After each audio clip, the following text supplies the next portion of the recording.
Welcome to choice academy. நான் உங்களின் science Saravanan. மாணவர்களே, நம்முடைய இந்த வார தலைப்பு நுண்ணுயிர்களின் உலகம். அதாவது இந்த லெசனை நடத்ததாக சொல்லியிருந்தேன். ஸோ இந்த லெசனை பொறுத்த மட்டுக்கும் எது நம்முடைய டிஎன்பிசியுடைய ஏரியா அப்படின்னு பார்த்தீங்கன்னா எல்லாமே தான். அதில் மிக முக்கியமாக பார்த்தீங்க அப்படின்னா அந்த எந்தெந்த நோய்க்கான காரணிகள் எது, அதாவது எந்த வைரஸ் எந்த நோயை உண்டாக்குது, எந்த பாக்டீரியா எந்த நோயை உண்டாக்குது, எந்த பூஞ்சைகள் எந்த நோயை உண்டாக்குது, தடுப்பூசிகள் எப்படி உருவாக்கப்படுது, அது எந்தெந்த நோய்களுக்கு பயன்படுத்தப்படுது. ஸோ இது மாதிரியான விஷயங்களை பார்க்குறதா இந்த பாடம். அதுதான் நம்முடைய டிஎன்பிசியில் பரவலாக கேட்கக்கூடிய வினாக்கள் இந்த நுண்ணுயிரிகளின் உலகத்தில் கேட்டுருவான். ஆனால் இது எந்த தலைப்பின் கீழே வரும் டிஎன்பிசியில் அப்படின்னு பார்த்தீங்கன்னா டிசீஸ், அதாவது ஹியூமன் டிசீஸ், மனித நோய்கள் அப்படின்ற தலைப்பின் கீழே இந்த நுண்ணுயிரிகளின் உலகம் வரும். ரைட்டுங்களா? மைக்ரோப்ஸ் வேர்ல்டு பார்க்கலாமா? வாங்க பார்க்கலாம். இது என்னென்ன இருக்குன்னு முதல் பாருங்கள். இந்த தலைப்பை பொறுத்த மட்டுக்கும் டிஎன்பிசியில் ஒரு எத்தனை வினாக்கள் வரும் அப்படின்னா நிச்சயமாக 2 வினாக்கள் வந்துடும். கண்டிப்பாக 3 வினாக்கள் வருவதற்கு வாய்ப்புகள் இருக்குது. ஏன் 4 வினாக்களோடு வரலாம். ஆனால் மிகப்பெரிய ஒரு கடல் மாதிரி ஒரு மிகப்பெரிய பகுதி இது.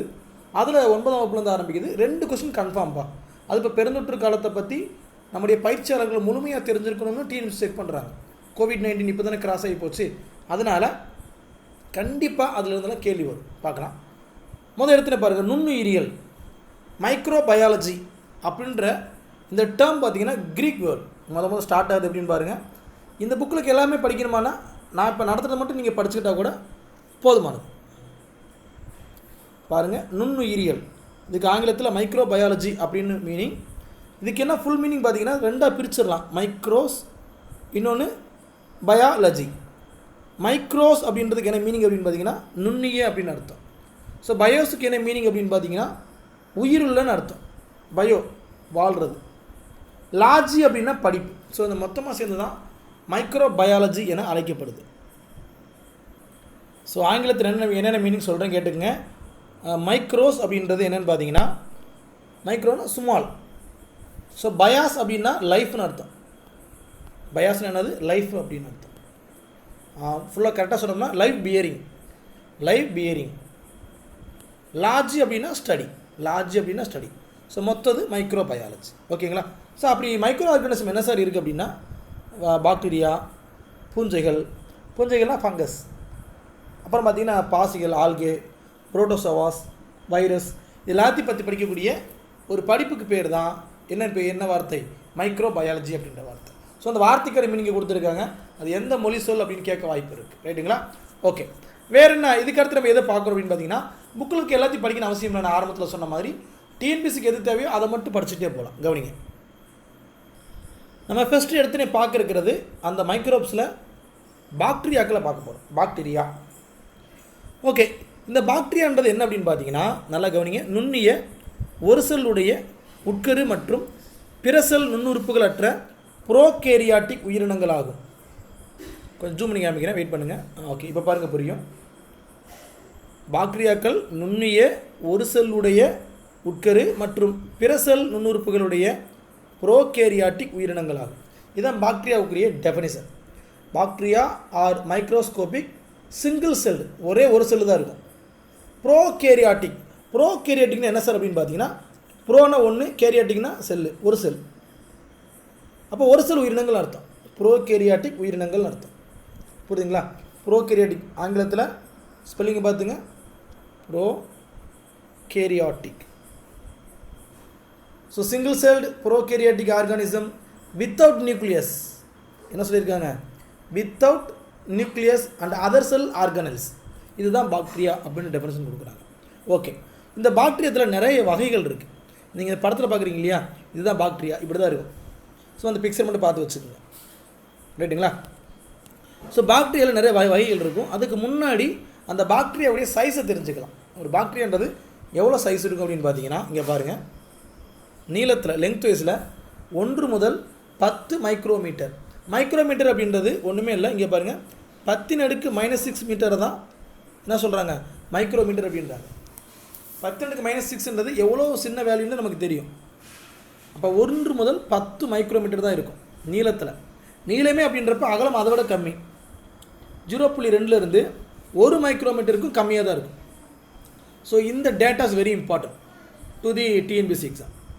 ஓகே, பாக்டீரியங்கள் இடம்பெயருமானா ஒரு சிலது மூவபிள், ஒரு சிலது இம்மூவபிள், ரெண்டுமே இருக்கும். மூவபிள் ஆகும், மூவபிள் ஆகாமலும் இருக்கும்.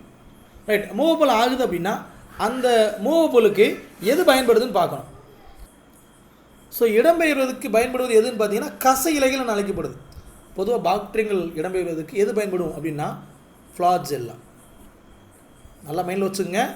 பாக்டீரியாவில் அதை மூவபிள் இருக்குது, இம்மூவபிள். அதாவது ஆங்கிலத்தில் சொல்லப்போனால் மோட்டைல், இன்னொன்று நான் மோட்டைல். மோட்டைல்னால் நல்லா இயங்கி போகிறது, நான் மோட்டைல்னால் இயக்கமே இல்லாமல் இருக்கிறது. இதில் இயங்குறதில்ல அந்த இயங்குவதற்கு எது உதவி புரியுது அப்படின்னு பார்த்தீங்கன்னா இந்த ஃப்ளாஜெல்லா பயன்படுது. ஃப்ளாஜெல்லா என்பது கசை இலைகள். ஓகே, இது எங்கே காணப்படுது அப்படின்னா அதோடைய சர்ஃபேஸில் காணப்படுது, செல்லுடைய சர்ஃபேஸில் காணப்படுது. ரைட்டுங்களா? அந்த ஃப்ளாஜெல்லாவை பேஸ் பண்ணி பாக்டீரியாத்தில் நிறைய வடிவங்கள் இருக்குது. அந்த வடிவங்களை பேஸ் பண்ணி நிறைய வகைகளாக பிரிக்கிறாங்க. எதை? பாக்டீரியா. எப்படி சார் பாருங்கள், ஒரு சில பாக்டீரியங்கள் பார்த்தீங்கன்னா கோள வடிவத்தில் இருக்கும். கீழே பிக்சர் இருக்குது, காமிக்கிறேன் பாருங்கள். இங்கே பாருங்கள், இந்த மாதிரி கோல் வடிவம். கோல் வடிவம் அப்படின்னா ராடு ஷேப். ராடுனா குச்சி வடிவம். ஸோ ராடு ஷேப்பில் இருந்துச்சு அப்படின்னா இந்த பாக்டீரியங்களுக்கு என்ன பேர்? பேசிலஸ் பாக்டீரியங்கள். இப்போ வாசிக்கலாம், புரியும் பாருங்கள். ராடு ஷேப்பில் இருந்தால் பட் இது ரெண்டாவது, இது படம் மாற்றி கொடுத்துருக்காங்க. இது ரெண்டாவதுக்குரிய விளக்கம், இதுக்குரிய விளக்கம். அதாவது கோல் வடிவத்தில் காணப்படும் பாக்டீரியங்கள் பேசிலைகள் என அழைக்கப்படுகின்றன. ஒரு செல் இருந்தால் மட்டும்தான் அதுக்கு பேரே பேசிலஸ். ஒரே ஒரு செல் இருந்துச்சுன்னா அதுக்கு பேர் என்னது? பேசிலஸ். அது கொஞ்சம் மைண்டில் வச்சுருங்க. ரைட்டுங்களா? அதாவது ராடு ஷேப்டு பாக்டீரியா கால்டிய பேசில்லி. நம்ம பேசிலைகள் தமிழ் எழுதுகிறோம், அங்கே பேசிலைன்னு இருக்குது. சரிங்களா? So bacillus for single cell. Right, okay. அடுத்து ரெண்டாவது இருக்குது என்னென்னு பாருங்கள் படத்தில். ரெண்டாவது என்ன இருக்குதுன்னு பார்த்தீங்கன்னா கோள வடிவம். இந்த படத்தில் பார்க்குற மாதிரி கோள வடிவமாக இருந்துச்சு அப்படின்னா, ஸ்பெரிக்கல் ஷேப்பில் இருந்துச்சு அப்படின்னா அதுக்கு பேர் காகஸ். தமிழில் காக்கைகள். என்ன ஷேப் இது? Sphere shape. இதுதான் முதல் பாயிண்டில் சொல்லியிருக்காங்க. இங்கே பாருங்கள், கோள வடிவத்தில் காணப்படும் பாக்டீரியங்கள் காகஸ் என அழைக்கப்படுகின்றன. அதுலேயும் பாருங்கள், ஒரு செல் இருந்தால் மட்டும்தான் அது காகஸ். ரைட்டுங்களா? ஓகே. அடுத்து மூணாவது பார்த்தீங்கன்னா இங்கே பாருங்கள், அதை பார்க்குறப்ப தெரியுது ஸ்பைரல் ஷேப்பில் இருக்குது. எப்படி இருக்குது? ஸ்பைரல் ஷேப், திருகு வடிவத்தில் இருக்குது. இந்த மாதிரி இருக்கக்கூடிய பாக்டீரியங்கள் ஸ்பைரில்லா என அழைக்கப்படுகின்றன. எப்படி? Spiral shaped bacteria called as spirilla. இதுவும் என்ன தான்? ஒரு செல்லு தான். அப்போ மொத்தம் 3 வடிவம்ப்பா. எது? கோல் வடிவத்தில் இருந்தால் பேசிலஸ், கோல வடிவத்தில் இருந்தால் காகஸ், ஸ்பைரல் ஷேப்பில் இருந்துச்சு அப்படின்னா, திருகு வடிவத்தில் இருந்துச்சுன்னா ஸ்பைரில்லா. ஸோ 3 விதத்தில் இது அழைக்கப்படுது. ஓகேங்களா? ரைட். அதுக்கப்புறம் பாருங்கள், இங்கே டூயூனோ இருக்குது. இதுலேயும் 1 வேர்டு இருக்குது. என்னென்னு பார்த்தீங்கன்னா முதல்ல பார்த்தீங்கன்னா ஆண்டன் வான் லூவன்ஹாக் அப்படின்ற ஒரு மைக்ரோபயாலஜிஸ்ட் என்ன பண்ணார் பார்த்தீங்கன்னா, முதலாக ஒரு நுண்ணோக்கி வடிவமைக்கிறார். தொலைநோக்கி வேறு, நுண்ணோக்கி வேறு. நுண்ணோக்கி என்பது மைக்ரோஸ்கோப். அப்படி பண்ணி என்ன பண்ணார் அப்படின்னு பார்த்தீங்கன்னா 1647ஆம் ஆண்டில் தன்னுடைய பல்லிலிருந்து ஒரு சிதைவுற்ற பகுதி எடுத்து அதில் அந்த மைக்ரோஸ்கோப் மூலமாக பார்த்து அதில் எக்கச்சக்கமான மைக்ரோ ஆர்கானிசம் இருக்கிறத கண்டுபிடிச்சார். அப்போ பார்த்தீங்கன்னா இந்த மைக்ரோ ஆர்கானிசம் பற்றி வெளி உலகத்துக்கு சொல்கிறது யார்? ஆண்டன் வான் லூவன்ஹாக். அவர் தான் முதலாக மைக்ரோஸ்கோப்பை டிசைன் பண்ணவர். ஸோ இது மிக முக்கியமான ஒரு வேர்டு. ரைட்டுங்களா? ஓகே. இப்போ பாக்டீரியாவை பற்றி பார்த்துட்டோம். பாக்டீரியாவுடைய அமைப்பை பற்றி தெரிஞ்சுக்கணும். பாக்டீரியோட அமைப்பில் ஒரு சில வேர்டு இருக்குது, நடத்துகிறேன், கவனிங்க. பாக்டீரியா செல்லுக்கு செல் ஜவ்வு இருக்கானா இருக்குது. அப்படி பாக்டீரியா செல் இப்படி இருக்குது அப்படின்னா இதை சுற்றி ஒரு மெம்பரான் இருக்கானா இருக்குது, செல் மெம்பரான் இருக்குது. இந்த ஜவ்வானது எப்படி ஆக்கப்பட்டிருக்குன்னு பாருங்கள். இவ்வவானது உறுதியான செல் சுவரால் அடுத்து மேலே வந்துருங்க மூடப்பட்டு காணப்படுகிறது. நல்லா பார்த்தீங்கன்னா ஒரு ஸ்ட்ராங் வாலால் இது கவர் பண்ணப்பட்டிருக்கு. அது எதால் ஆக்கப்பட்டிருக்குன்னு பார்த்தீங்கன்னா பல கூட்டு சர்க்கரைகள், ஆங்கிலத்தில் பாலிசக்கரைட்ஸ். அதில் இருக்கக்கூடிய அந்த செல் வால் என்ன சொல்லுவாங்க தமிழில்? செல் சுவர். ரொம்ப ஸ்ட்ராங்காக ரிஜிடாக இருக்குது. அது எதால் ஆக்கப்பட்டிருக்கு அப்படின்னு பார்த்தீங்கன்னா பாலிசாக்கரைட்ஸ் அப்படின்ற கூட்டு சர்க்கரைகளால் ஆக்கப்பட்டது. Poly saccharides. சரி, இதன் மூலமாக உருவான அந்த மெல்லிய படலத்துக்கு என்ன பேர் அப்படின்னு பார்த்தீங்கன்னா கேப்சியூல். கேப்சியூலாக ஒரு தான், அதாவது நல்லா கேட்டுக்குங்க, பல கூட்டு சர்க்கரைகளால் உருவான கூடுதலான மெல்லிய படலம் போன்ற அமைப்பு பாதுகாப்பிற்கு பயன்படுகிறது. அந்த மாதிரி ப்ரொடக்ஷனுக்கு பயன்படக்கூடிய அந்த மெம்பரானுக்கு என்ன பேர்? கேப்சியூல் அப்படின்னு பேர். என்ன பேர்? கேப்சூல். ஸ்பெல்லிங்க பார்த்துங்க. ஓகே, இதில் வேறு என்ன சார் அப்படின்னு பார்த்தீங்கன்னா, இதுக்குள்ளே இருக்கக்கூடிய பிளாஸ்மா படலம், பிளாஸ்மா அப்படின்ற அதுக்குள்ள சைட்டோபிளாசத்தையும் தெளிவற்ற உட்கருவினையும் ரைபோசோம்களையும் மரபு பொருளான டிஎன்ஏவும் உள்ளடக்கியது.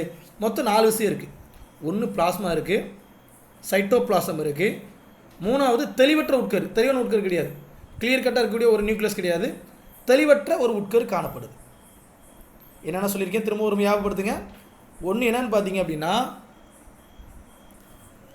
ஒன்று சைட்டோபிளாசம் உள்ள இருக்குது. மொத்தம் 4 இதுப்பா, ஒவ்வொன்றா சொல்ல கேட்டுங்க.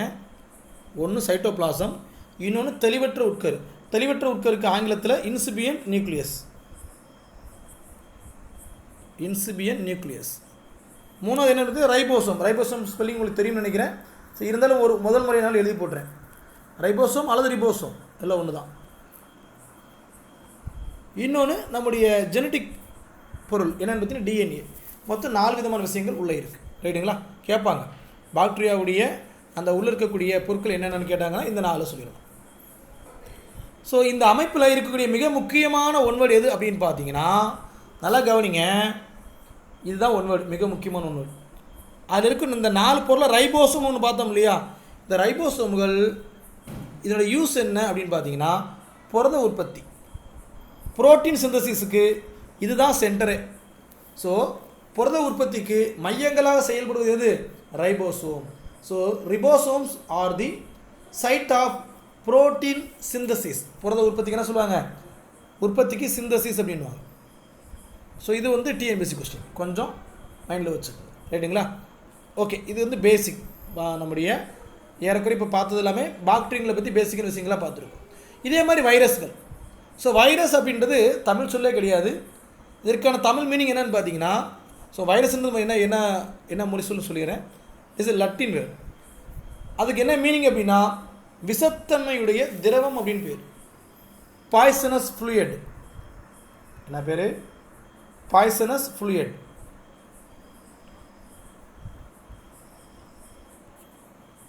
சரிங்களா? சரி, வைரஸுகளுக்கு தமிழ் சொல் என்னென்னா புக்கில் இல்லை, நீங்கள் நோட் பண்ணிங்க. தீ நுண்மம். என்ன பேர்? தீ நுண்மம். சரி, இதோடைய வேலை என்னன்னு பார்த்தீங்கன்னா, சடனாக மியூட்டேஷன் மாதிரி என்ன ஆகும் அப்படின்னா டக்கு டக்கு டக்குன்னு வேகமாக பெருகிடும். நான் பெருக்கில் டக்கு டக்குன்னு பெருக்கிறப்ப 2 3 6ன்றது 6 3 18 போயிடும். 18 3 58 போயிட்டே தான் இருக்கும். 18 3 56லாம் கிடையாது. 18 3 எவ்வளோப்பா? 54. ஓகேவா? அப்போ இந்த மாதிரி டக்கு டக்கு மல்டிப்ளை போயிட்டே இருக்கும். அதே மாதிரி தான் வைரஸ்களும் கம்மியான கால அளவில் டக்கு டக்குன்னு மல்டிப்ளை போயிட்டே இருக்கும். ஒரு எளிய வைரஸ் துகளுக்கு ஒரு பேர் இருக்குது. ஒரு சிம்பிள் வைரஸ் பார்ட்டிகளுக்கு பேர் என்னென்னு பார்த்தீங்கன்னா வீரியான் அப்படின்வாங்க. வீரியான் அல்லது விரியான் அழைக்கப்படும். இதுக்கு முன்னாடி கேட்கப்பட்ட கொஸ்டின். விரியான் என்றால் என்ன கேட்டிருக்காங்க. ஸோ விரியானை பற்றி தெரிஞ்சு வச்சுங்க.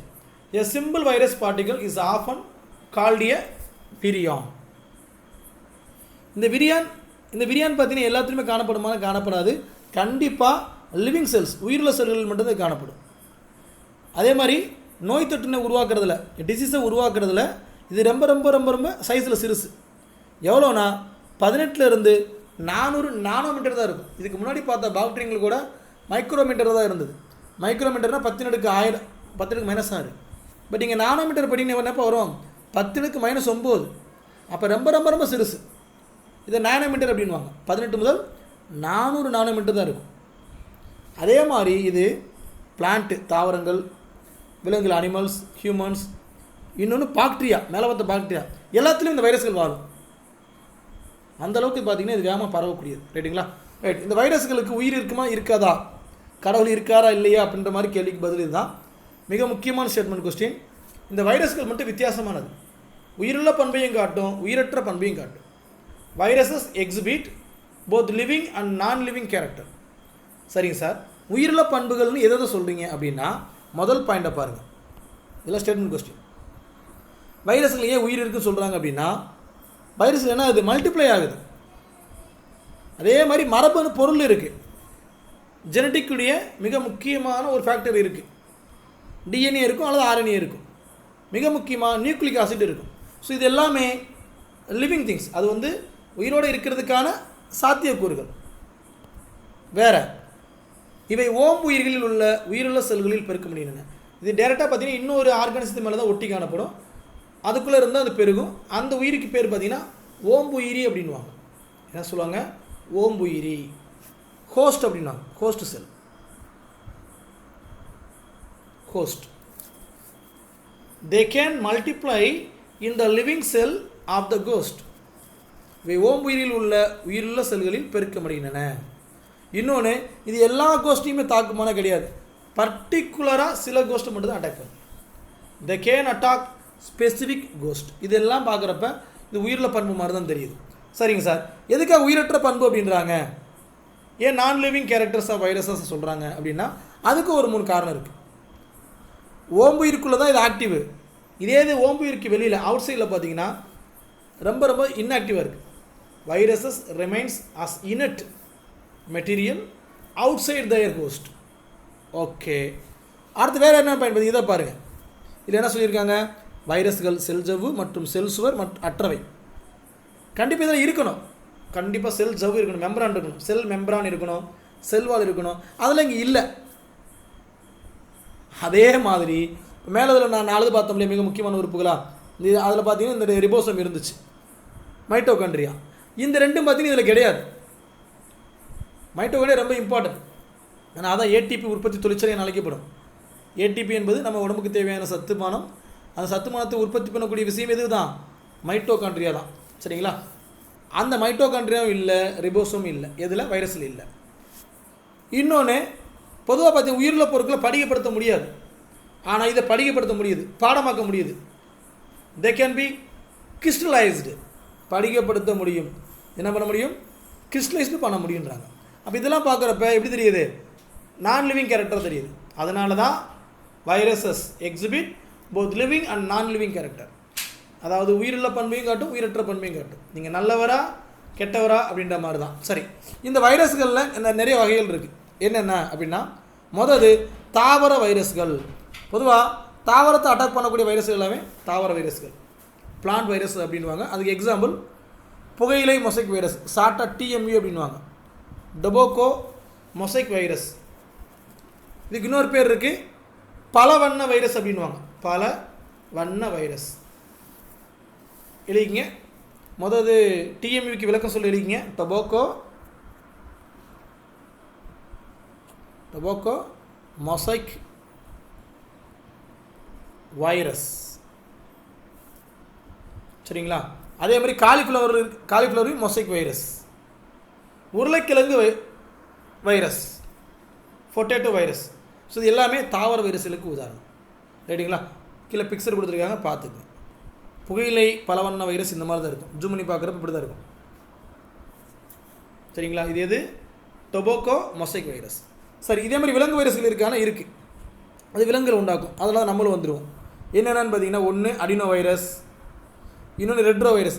ரெட்ரோ வைரஸ்னால் எய்ட்ஸ் நோய் உண்டாக்கக்கூடிய அந்த ஹெச்ஐவி வைரஸ் ரெட்ரோ வைரஸ். முதல் என்னது அடினோ வைரஸ், ரெண்டாவது என்னது ரெட்ரோ வைரஸ். அடினோக்கு ஸ்பெல்லிங் ADENO, ரெட்ரோக்கு ஸ்பெல்லிங் RETRO. அப்புறம் பார்த்தீங்கன்னா இன்ஃப்ளூயன்ஸா வைரஸ், இன்ஃப்ளூயன்ஸா INFLUENZA. இன்னொன்று போலியோ வைரஸ், இளம்பிள்ளை வாதத்துக்குரிய அந்த வைரஸ். இது எல்லாமே பார்த்தீங்கன்னா விலங்கு வைரஸ்களுக்கு உதாரணம். இப்போ போலியோ வைரஸ்லாம் மனிதர்களுக்கு ஒரு இடத்துல ஆட்டி படித்தது, ஒரு தெருவுக்கு ஒருத்தவங்க ஃபிசிக்கலி சேலஞ்சாக இருப்பாங்க. இப்போ அதெல்லாம் குறைஞ்சிருக்கு. ரைட்டுங்களா, இப்போ தாவர வைரஸ் பார்த்தாச்சு, விலங்கு வைரஸ் பார்த்தாச்சு. இது என்ன பண்ணும் அப்படின்னா பாக்டீரியாங்களையும் அட்டாக் பண்ணும். அதனால் அதில் ஒரு வகை இருக்குது, அதுக்கு பேர் என்னன்னு பார்த்தீங்கன்னா பாக்டீரியோ பேஜுகள். ஏதாச்சும் பாக்டீரியங்களை தாக்கி நோயை உண்டாக்கக்கூடிய வைரஸ்களுக்கு பேர் பாக்டீரியோ பேஜுகள் அப்படின்வாங்க. அதுவும் ரொம்ப இம்பார்ட்டன்ட் தான். பாக்டீரியோ பேஜும் அடிக்கடி கேட்கக்கூடிய விஷயந்தான். ஸ்பெல்லிங் சொல்கிறேன், நோட் பண்ணிங்க.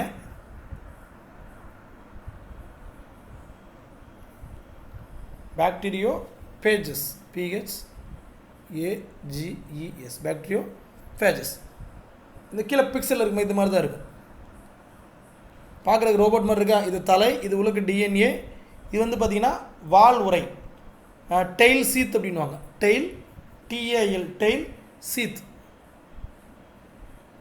உரைக்கு கீழே இருக்கிறது என்னென்னா வால்நார்கள், டெயில் ஃபைபர் அப்படின்வாங்க.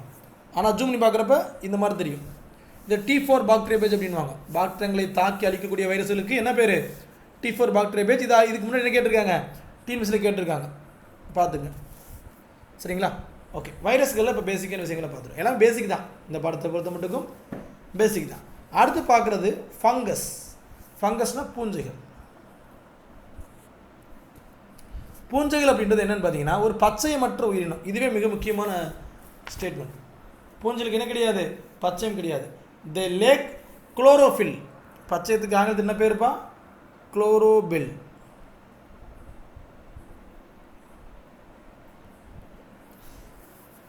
அப்போ இது என்ன பண்ணும் அப்படின்னு பார்த்தீங்கன்னா தன்னுடைய தேவைகளுக்காக இன்னொரு உயிரியை சார்ந்திருக்கும். அது உயிருள்ள பொருளாக இருக்கலாம், அது உயிரற்ற பொருளாக இருக்கலாம். ஸோ இந்த மாதிரி வாழ்றதுனால இதுக்கு ஒரு பேர் இருக்குது. என்னென்னு பாருங்கள், உயிருள்ள ஓம்புயிரி, அதாவது லிவிங் கோஸ்ட்.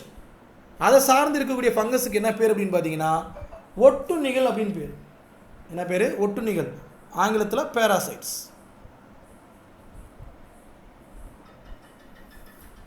இதே இது நான் லிவிங், இறந்து போன அழுகி கிடக்கின்ற அந்த உயிர்கள் மீது வளரக்கூடிய அந்த பூஞ்சைகளுக்கு என்ன பேருன்னு பார்த்தீங்கன்னா சாருண்ணிகள் அப்படின்வாங்க.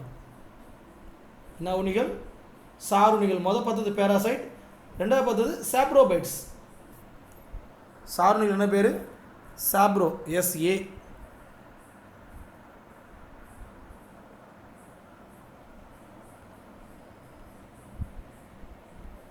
சாப்ரோபைட்ஸ். ரைட்டுங்களா? ஓகே, மிக முக்கியமாக இந்த பூஞ்சைகளுடைய உடலுக்கு ஒரு பேர் இருக்குது. இதை TNPSC இதுக்கு முன்னாடி கேட்டிருக்காங்க. பூஞ்சைகளுடைய உடம்புக்கு என்ன பேர் அப்படின்னு பார்த்தீங்கன்னா தாலஸ். என்ன பேர்? Thallus. The body of the fungus is called thallus. இது கொஞ்சம் பெரிய பாடம் தான், இருந்தாலும் எல்லாத்தையும் படிக்க வேண்டிய கட்டத்தில் இருக்கும். இது யோசிக்காமல் படிச்சிருங்க. ஓகே, இதோடைய சைஸ் என்னென்னு பார்த்தீங்கன்னா நல்லா கவனிங்க, 1 to 5 மைக்ரோமீட்டர் இருக்கும். மைக்ரோமீட்டர் என்னப்பா? 10⁻⁻⁶ மீட்டர் தானே? எஸ். இது எந்த ஷேப்பில் இருக்குது அப்படின்னு பார்த்தீங்கன்னா கோள வடிவத்தில் இருக்கும், ஸ்பெரிக்கல் ஷேப்பில் இருக்கும். இதில் ஃப்ளாஜெல்லா கசையிலைகள் இருக்குமானா இருக்காது. ஏன்னா இது நோ டிஸ்பிளேஸ்மெண்ட், இடம்பெயர்வதே கிடையாது. ஆனால் பல செல் உயிர்களுடைய அமைப்பில் தாலஸ் அப்படின்றது தாலஸ் அழைக்கப்படாது, மைசிலியம் அப்படின்வாங்க. ஒரு செல்லாக இருந்தால் தான் தாலஸ். பல செல் உயிர்களாக இருந்துச்சுன்னா, சரிங்களா, மல்டிசெல் ஆர்கானிசமாக இருந்துச்சுன்னா அதுக்கு பேர் என்னன்னு பார்த்தீங்கன்னா மைசீலியம். என்ன பேர்? Mycelium.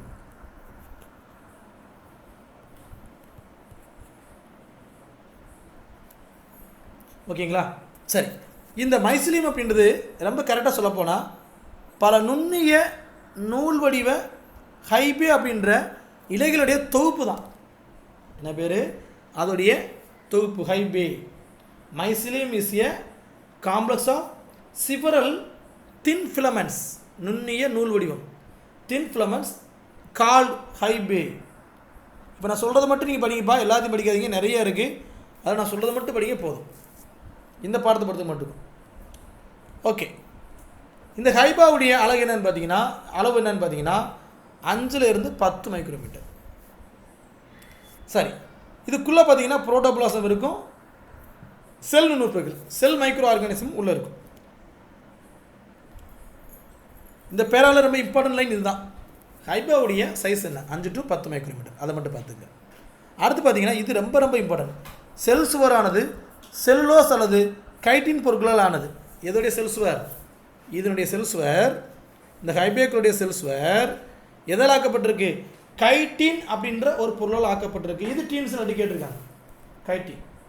Sell wall is made up of cellulose or chitin. Chitin means CHITIN. ரைட்டுங்களா? ஓகே, இந்த பூஞ்சைகளுடைய ரீப்ரொடக்ஷன், இனப்பெருக்கங்கள் நிறைய வழியில் நடக்குது. அதெல்லாம் பார்த்து வச்சுங்க, அதெல்லாம் கேள்வி வரும். உடல்வழி இனப்பெருக்கம் இதை வெஜிடேட்டிவ் அப்படின்வாங்க. உடல்வழி இனப்பெருக்கத்தை வெஜிடேட்டிவ் அப்படின்வாங்க. இது கேட்க வாய்ப்பு இருக்குது. the reproduce vegetatively. என்ன பேர்? வெஜிடேட்டிவ்லி.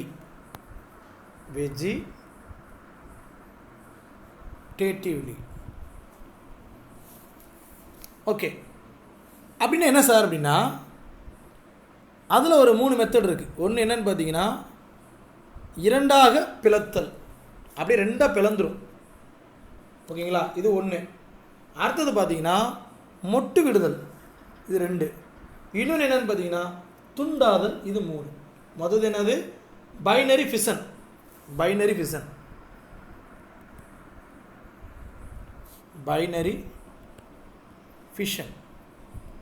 செகண்ட் என்ன சொல்லியிருக்கேன்? புட்டிங். மொட்டு விடுதலுக்கு என்ன பேர்? புட்டிங். BUDDING. மூணாவது என்னென்னு பார்த்தீங்கன்னா துண்டாதல். இதுக்கு ஆங்கிலத்தில் ஃப்ராக்மெண்டேஷன். அது ஃப்ராக்மெண்டேஷன் எல்லாம் ஒன்று தான்.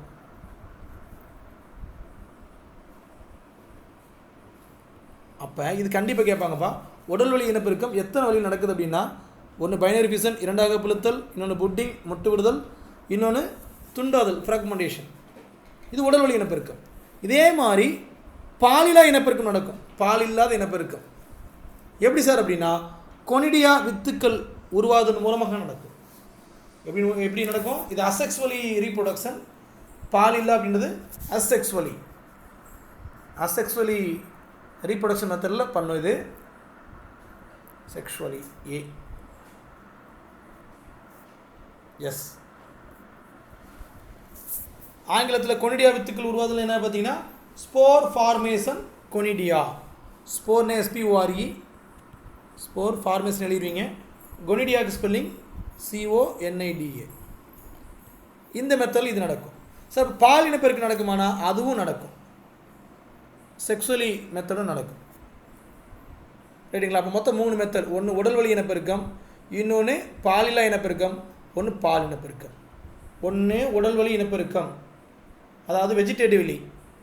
இன்னொன்று என்னென்னு பார்த்தீங்கன்னா பாலில்லா அசெக்ஸ்வலி, இன்னொன்று செக்ஸ்வலி. ரைட்டுங்களா? ஒவ்வொன்றுக்கும் ஒரு பேருக்கு பார்த்துங்க. அதே மாதிரி இந்த பால் இனப்பெருக்கத்துக்கும் ஆந்திரிடியம் உகோனியம் என்று அது அழைக்கப்படும். எப்படி அழைக்கப்படுது? ஆந்திரிடியம் அண்டு ஊகோனியம் 2. இதில் கமா இருக்கணும், கமா இல்லாமல் இருக்குது.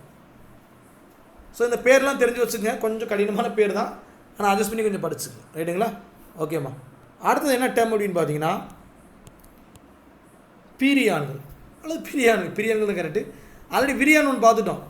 வைரஸ் ஒரு மிக முக்கியமானதை பார்த்துட்டோம். அதே மாதிரி பிரியான்கள் என்றது என்னென்னு பார்த்தீங்கன்னா, இதை முதலாக இந்த டேர்மை யார் உருவாக்குனாங்க அப்படின்னா ஸ்டான்லி பி புருஷ்னர். எப்போ? 82. அப்படின்னு என்ன சார் அப்படின்னு பார்த்தீங்கன்னா, பிரியான்கள் என்பது புரதங்களை மட்டுமே கொண்டிருக்கக்கூடிய வைரஸ்கள். ஒன்லி ப்ரோட்டீன் மட்டும் தான் இருக்குது. Prions are viral particles which contain only proteins. பிரியானுக்கு ஸ்பெல்லிங் பார்த்துங்க, PRIONS. சரிங்க சார். இதில் நியூக்ளிக் அமிலம் இருக்குமானா இருக்காது.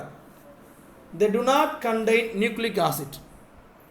ஆனால் சைஸை கம்பேர் பண்ணிங்கன்னா வைரஸே சிறுசு, நானோமீட்டரில் இருக்கும், அதை விட சிறுசு. ரைட்டுங்களா? இதே இது இந்த பிரியான்கள் நியூரான்கள் இருந்துச்சுன்னா, நியூரான்னா நரம்பு செல் ஆஃப் தி நம்ம நர்வ், அதில் இருந்துச்சுன்னா இந்த பிரியான்கள் எந்த வடிவத்தில் வந்து இருக்கும் அப்படின்னா கோல் வடிவத்தில் இருக்கும், ஸ்டிக் வடிவத்தில் இருக்கும். ரைட்டுங்களா? இதே இது பார்த்தீங்கன்னா பிரியான்கள் சாதாரண புரதங்களில் மாற்றங்களை ஏற்படுத்திவிடும். என்ன பண்ணும் சார் அப்படின்னா நரம்பு திசுக்களை சீர்குலைய செய்யும். This results in the degeneration of the nervous tissue. நரம்பு திசுக்களை இந்த பிரியான்கள் பாதிப்பை ஏற்படுத்தும். இந்த பிக்சரில் கொடுத்துருக்காங்க பாருங்கள். சாதாரண மற்றும் அசாதாரண பிரியான் புரதம் 2 எப்படின்னு பாருங்கள். அசாதாரணமான மூலமாக நரம்பு திசுக்களில் டேமேஜ் வர்றதுக்கு சான்சஸ் இருக்குது. ரைட்டுங்களா? ஓகேப்பா. ஸோ பிரியான்ஸை பற்றி பார்த்துட்டோம். பிரியான்ஸ் வெரி இம்பார்ட்டன்ட் டேர்ம். ஸோ அது சார்ந்த வினாக்கள் வரலாம், மைண்டில் வச்சுக்கோங்க. ரைட். அடுத்து இந்த வீடியோவில் இந்த முதல் பார்ட்டில் கடைசி பகுதி என்ன பார்க்க போகிறோம் அப்படின்னா நுண்ணுயிர்களுடைய பயன்பாடுகளை ஸ்டார்ட் பண்ணி வச்சு பார்க்க போகிறோம். மீதியை அடுத்த வாரத்தில் அடுத்த நாளில் கண்டினியூ பண்ணலாம். கவனிங்க, நுண்ணுயிர்களின் பயன்பாடு இது வந்து அப்ளிகண்ட் ஓரியன்டான கொஸ்டின். அதனால் இது போட்டித் தேர்வுக்கு இந்த பகுதி முக்கியம். முதல் இந்த பாடத்தலைப்பாக இருக்கக்கூடிய மைக்ரோ ஆர்கானிசம் எங்கெல்லாம் பயன்படுது அப்படின்னா ஃபஸ்ட்டு எடுத்தோடனே அக்ரியில் மைக்ரோ ஆர்கானிசத்தோட வேலை என்ன அப்படின்னு பார்த்தீங்கன்னா மிக முக்கியமாக பயோ கண்ட்ரோல் ஏஜென்ட், உயிரிய கட்டுப்பாட்டு காரணியை பயன்படுது. அப்புறம் உயிரின உரங்கள், என்ன உரங்கள்? உயிரின உரங்கள், பயோ ஃபெர்டிலைசர்ஸ் அப்படின்வாங்க, அதுவும் பயன்படுது. வேறு carbon cycle, nitrogen cycle, oxygen cycle, sulphur cycle, phosphorus cycle, இந்த மாதிரி தனிமங்களுடைய சைக்கிள். இப்போ கார்பன் அப்படின்றது ஜென்ரலாக ஒரு மரக்கட்டையில் இருக்கும், அது எரிச்சு ஆவியாக போகும், ஆவியாக போயிட்டு திரும்ப பார்த்தீங்கன்னா ஏதாவது மலை ரீதியாக வந்து திரும்ப எங்கே வந்துடும்? தரைக்கு வந்துடும். ஸோ இது கம்ப்ளீட்டாக ஒரு சர்க்குலேஷன் நடந்துக்கிட்டே இருக்கும். இந்த மாதிரி இப்போ சொன்ன பார்த்தீங்கன்னா இத்தனை தனிமங்களுடைய சைக்கிளையும் மெயின்டைன் பண்ணுறது எது அப்படின்னு பார்த்தீங்கன்னா இந்த நுண்ணுயிரிகள் தான். அதனால் இதுக்கு ஒரு நல்ல ஒரு பேர் இருக்குது. என்ன பேர் அப்படின்னா, it's very important one word, உயிரியல் துப்புரவாளர்கள் என அழைக்கப்படும். இதுக்கு என்ன பேர்? உயிரியல் துப்புரவாளர்கள். என்ன சொல்லுவாங்க? பயோ கிளீனர்ஸ் அப்படின்வாங்க. ரைட்டுங்களா? அடுத்த ரைட்டு. இப்போ இதில் முதல் இடத்துல உயிரின உரம் பார்த்துருக்குமா? உயிரின உரம் பயோ ஃபெர்டிலைசர். பயோ ஃபெர்டிலைசர் எப்படி ஆக்ட் பண்ணுது அப்படின்னா, கார்பன் சுழற்சி அப்படின்ற ஒரு பின்னாடி ஒரு பகுதி நடத்துவேன், கார்பனும் சேர்மங்களும். அதில் டீட்டெயிலாக இருக்குது. இங்கே ஜென்ரலாக என்னென்னு கொடுத்துருக்காங்க அதை மட்டும் பார்த்துக்கலாம். ஒன் வேர்ட் டைப்பை மட்டும் பார்த்துக்குவோம். பொதுவாக நிலத்தில் இருக்கக்கூடிய மண்ணினை சத்து மிக்கதாய் மாற்றக்கூடிய நுண்ணுயிர்களுக்கு பேர் தான் உயிரி உரங்கள். ரொம்ப சிம்பிளாக சொல்லியிருக்காங்க. உயிர் உரங்கள் என்ன அப்படின்னு பார்த்தீங்கன்னா, microbes of bio fertilisers, microorganisms which enrich the soil with nutrients are called as biofertilizers. பொதுவாக இந்த உயிர் உரங்களாக எது பயன்படுது அப்படின்னா, பாக்டீரியா பயன்படும், சைனோ பாக்டீரியா பயன்படும், ஃபங்கஸ் பூஞ்சைகள் பயன்படும். கேட்பாங்க உயிர் உரங்களுக்கு உதாரணம் அப்படின்னு கேட்பாங்க. நம்ம எல்லாத்துக்கும் தெரியும், தாவரங்களுடைய ஊட்டச்சத்துக்கு மிக முக்கியமான பொருள் நைட்ரஜன். அது எப்படி வளிமண்டலத்திலிருந்து நம்ம பூமிக்கு வருது? இதெல்லாம் சில மைக்ரோ ஆர்கானிசத்தில் தான். அது எந்தெந்த மைக்ரோ ஆர்கானிசம் அப்படின்றது கேள்வியாக வரலாம். நான் நடத்துவேன், கார்பன் சுழற்சி நடத்துவேன். இருந்தாலும் இங்கே லைட்டாக சொல்லிட்டு போயிடுறேன். அது என்னென்ன மைக்ரோ ஆர்கானிசம் அப்படின்னு பார்த்தீங்கன்னா, அசட்டோபாக்டர் நைட்ரோசோமோனஸ், இது நாஸ்டாக். இந்த ரெண்டு சேர்ந்து கூட்டுயிரி வாழ்க்கையை மேற்கொண்டு நம்ம நிலத்துக்கு தேவையான நைட்ரஜனை கொடுக்கும், திரும்ப தாவரங்களுக்கு போகும், திரும்ப மேலே போகும். இது ஒரு நைட்ரஜன் சைக்கிள் அப்படின்வாங்க. நைட்ரஜன் சைக்கிள் அப்படின்வாங்க. அதில் இப்போ பார்க்கக்கூடிய இது எல்லாமே பங்கு பெறும். இதெல்லாம் பயோ ஃபெர்டிலைசர் தான். என்னென்னது? ஒன்று அசட்டோஃபேக்டர் நைட்ரோசோமோனஸ். ஸ்பெல்லிங் சொல்கிறேன், எழுதிக்கிங்க. சில பேர் புக்ஸ் இல்லை, இங்கிலீஷ் மீடியம் புக்கே இல்லை அப்படின்றீங்க. ஸோ நெட்டில் டவுன்லோட் பண்ணி படிக்கலாம் இல்லாதவங்க. அசட்டோபாக்டர், சரிங்களா? இன்னொன்று என்ன பார்த்தோம்? நைட்ரோசோமோனஸ். என்ன மோனஸ்? நைட்ரோசோமோனஸ். நைட்ரோசோமோனஸ். இன்னொன்று என்னென்னு பார்த்தீங்கன்னா நாஸ்டாக்கு. சரிங்களா? இதில் நைட்ரோசோமோனஸும் நாஸ்டாக்கும் ரெண்டு சேர்ந்து சிம்பியாட்டிக் லைஃப்பை வந்து ஃபாலோ பண்ணுது. சிம்பியாட்டிக் அப்படின்னா கூட்டுயிர் வாழ்க்கை. சிம்பயாட்டிக் கூட்டுயிர் வாழ்க்கையை மேற்கொள்கிறது. சரிங்களா? அதுக்கு எக்ஸாம் கூட்டுயிர் வாழ்க்கை எது மேற்கொள்ளுதுன்னு கேட்டாங்க அப்படின்னா, ரைசோபியமும் ஃப்ராங்கியான்னு சொல்லிக்கலாம். ரைசோபியம் ஒன்று, ஃப்ராங்கியா ஒன்று. ரைசோபியம் ஸ்பெல்லிங் பார்த்துங்க. ரைசோபியம், இன்னொன்று ஃப்ராங்கியா. நீங்கள் ஒரு டெப்த்தில் இறக்க வேணாம், சிம்பிளாக மைண்டில் வச்சுங்க. இது எல்லாமே உயிரி உரம், அதை மட்டும் மைண்டில் வச்சுங்க. நான் சொன்ன என்னென்ன டேர்ம்லாம் சொல்லியிருக்கணும் அதெல்லாம் உயிரி உரம் அப்படின்னு நீங்கள் ஷார்ட்டாக மைண்டில் வச்சுட்டா கூட போதும். அடுத்தது உயிரி கட்டுப்பாட்டு கரணிகளாக எப்படி பயன்படுது? ரெண்டாவது என்ன பார்த்தோம்? மைக்ரோப்ஸ் ஆசிய பயோ கண்ட்ரோல் ஏஜென்ட் பார்த்தோம் இல்லையா? அது எப்படி அப்படின்னா பூச்சியில் கட்டுப்படுத்தும்பா. சரிங்களா? பூச்சியில் கட்டுப்படுத்தி கரெக்டாக அந்த நுண்ணுயிரிகளை பயனுள்ளதாக மாற்றுறது இதுதான் பயோ கண்ட்ரோல் ஏஜென்ட் அப்படின்வாங்க. Bio control agent. இது என்ன சொல்லுவாங்க? ஷார்ட்டாக உயிரி பூச்சிக்கொல்லி அப்படின்வாங்க. என்ன சொல்லுவாங்க? பயோ பெஸ்டிசைட் அப்படின்னா அப்படி சிம்பிளாக சொல்லிடுவாங்க. அதுக்கு எக்ஸாம்பிள் இருக்கானா, இந்த பிடி இருக்குது. பிடின்னு என்னென்னு பாருங்கள். Bacillus thuringiensis. சார் இதில் என்ன சார் நமக்கு கொஸ்டின் அப்படின்னா, இந்த பிடி என்ற பாக்டீரியத்தின் சிற்றினத்திலிருந்து கிரை புரோட்டீன் என அழைக்கப்படுகின்ற புரதமானது உற்பத்தியாகுது. சரிங்க, நல்லா கேட்டுங்க. பேசிலஸ் துரிஞ்சியன்ஸ் என்ற பாக்டீரியத்தின் சிற்றினத்திலிருந்து கிரை புரதம் என்று அழைக்கப்படும் புரதமானது உற்பத்தி ஆகிறது. சரி, இப்படி உற்பத்தி ஆகிறதால நமக்கு என்ன சார் பிரச்சனை அப்படின்னா, முதல்ல ஆங்கிலத்தை சொல்லிடுறேன். Bacillus thuringiensis. துரிஞ்சியன்ஸ் ஸ்பெல்லிங் பார்த்துங்க. துரின் Genesis. is a species of bacteria that produces a protein called as cry protein. CRY, cry protein. So இது என்ன சார் பண்ணும்? இந்த cry protein என்ன பண்ணும் பார்த்தீங்கன்னா, பூச்சிகளுக்கு தான் விஷம், அதனால் பூச்சிகள் வளராது. ஏன்னா நச்சுத்தன்மை கொண்டது. அது என்ன கொண்டது? பாய்சனஸ். அதனால் அது வளர்றதில்லை. இன்னொன்று பார்த்தீங்கன்னா, இந்த பேசிலஸ் துரிஞ்சியன்ஸ் வந்து கருவணுக்கள் இருக்கு இல்லையா, அது பைகளில் அடைக்கப்பட்டு அப்படியே டேட்டா சேல் பண்ணுவான். நம்முடைய உரக்கடையில் போனீங்கன்னா அதை அப்படியே சேல் பண்ணுவாங்க. சார் இதன் மூலமாக நமக்கு என்ன நன்மை அப்படின்னு பார்த்தீங்கன்னா, முதல்ல நோட் பண்ணிங்க, this proteins is toxic to the insect larva and kills them. அடுத்த இந்த என்ன பயன் பார்த்தீங்கன்னா, spores of B thuringiensis are available in sachets. பாக்கெட்டுகளை இதில் எங்கே பயன்படும்? சாக்கெட்ஸில் கடையில் விற்கப்படும். சரிங்க. அது என்ன பண்ணும்? அதை தண்ணியோடு சேர்த்து உரம் போகிற மாதிரி தண்ணியோடு சேர்த்து அப்படியே தாவரங்களுக்கு என்ன பண்ணிடணும்? ஸ்ப்ரே பண்ணி விட்டணும். தெளிச்சு விட்டுட்டிங்க அப்படின்னா ஒரு பூச்சியும் ஒட்டாது. இது எங்கே? விவசாயத்தில். சரிங்க சார். தொழிற்சாலைகளில் இந்த நுண்ணுயிர்கள் பயன்படுதா அப்படின்னா எஸ் பயன்படுது. அது இப்போ அதில் எப்படின்னு பாருங்கள், கவனிங்கப்பா. இண்டஸ்ட்ரியில் மைக்ரோப்ஸுடைய யூசஸ் பார்க்க போகிறோம். இது ரொம்ப ரொம்ப இம்பார்ட்டன்ட். மிக முக்கியமாக முதல் என்னென்னு பார்த்தீங்கன்னா, நொதிக்க வைக்கப்பட்ட பானங்கள். இந்த பீர் தயாரிக்கிறாங்க இல்லையா, பீரு ஒயினு, இதை தயாரிக்கிறதே பார்த்தீங்கன்னா நொதிக்க வைக்கப்பட்ட பானங்கள் தயாரிக்கிறதே மைக்ரோப்ஸ் தான். சரிங்களா? இது என்ன சொல்லுவாங்க அப்படின்னு பார்த்தீங்கன்னா ஃபெர்மெண்டேஷன் அப்படின்வாங்க ஆங்கிலத்தில். ஃபெர்மெண்டேஷன், நொதிக்க வைத்தல், ஃபெர்மெண்டேஷன். இந்த சயின்ஸ், இந்த செயல்பாடு மூலமாக தான் பானங்கள் நொதிக்க வைக்கிறாங்க. இது ஒன்று திராட்சை ரசத்தை நொதிக்க வச்ச ஒயின், அப்புறம் இந்த பீர் ஃபேக்ட்ரி அதெல்லாம் பார்த்துருப்பீங்க இல்லையா. இது எல்லாத்துலேயுமே இந்த திராட்சை பழத்தை தான் என்ன பண்ணுவாங்க? நொதிக்க வைப்பாங்க. அதுக்கு காரணமான நுண்ணுயிர் எதுன்னு பார்த்தீங்கன்னா சாக்கரோமைசிஸ் செரிவிசே. சாக்கரோமைசிஸ் செரிவிசே இஸ் வெரி இம்பார்ட்டன்ட். நோட் பண்ணி வச்சுங்க. இந்த ஸ்பெல்லிங் நோட் எழுதி போடுறேன், ஏன்னா இது கொஞ்சம் கடினமான வார்த்தை தான். சாக்கரோமைசஸ் செரிவிசியே, செரிவிசியே. சரிங்களா?